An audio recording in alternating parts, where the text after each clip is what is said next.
नमस्कार मंडळी, मी मनोरमा. माझ्या चॅनलमध्ये सर्वांचे स्वागत आहे. आज आपण पाहणार आहोत खानदेशी पदार्थ, करायलाही सोपा आणि खाण्यासाठी चविष्ट असा घडीची बट्टी. त्यासाठी साहित्य: गव्हाचे पीठ, रवा, हळद,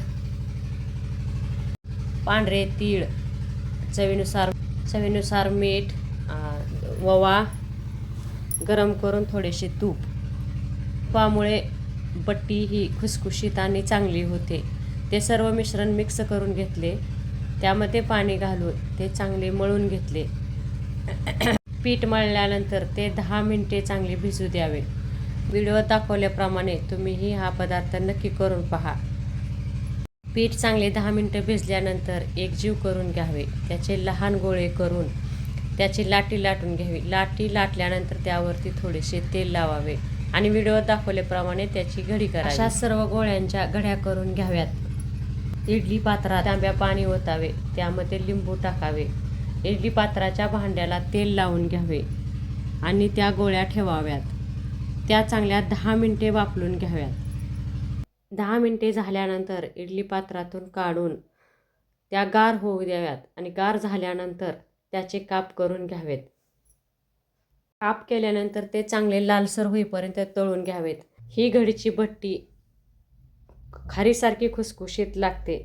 यावरती आंबट गोड असे सांबर तयार केल्यानंतर सांबर आणि घडीची बट्टी छान लागते. ही पहा, आपली घडीची बट्टी तयार झालेली आहे. यापुढे आपण सांबर कसे बनवायचे हे पाहूया. सांबर बनवण्यासाठी तूर डाळ, मसूर डाळ आणि मूग डाळ या तिन्ही डाळी स्वच्छ धुवून घेतल्या. त्यामध्ये हळद आणि तेल टाकून कुकरला त्याच्या 2 शिट्ट्या करून घेतल्या. लसूण, अद्रक, कोथिंबीर आणि कढीपत्ता याचे वाटण करून घेतले. वाटणामध्ये 2-4 मिरच्याही टाकलेल्या आहेत. मिरचीमुळं सांबर छान लागते. कढईमध्ये 1 पळी तेल घेतलं. त्यामध्ये जिरी, मोहरीची फोडणी दिली. कढीपत्ता टाकून त्यामध्ये कांदा टाकला आणि तो लालसर होईपर्यंत तळून घेतला. कांदा तळल्यानंतर त्यामध्ये टोमॅटो टाकले.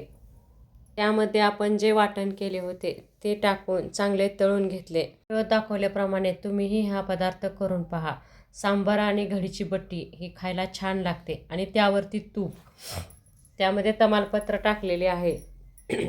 1 चमचा सांबार मसाला, 1 चमचा हळद, चवीनुसार मीठ, लाल तिखट 2 चमचे आणि गरम मसाला 1 चमचा. हे सर्व मिश्रण मिक्स केले. ते थोडा वेळ झाकून ठेवले. ते चांगले तेल सुटेपर्यंत तळून घेतले.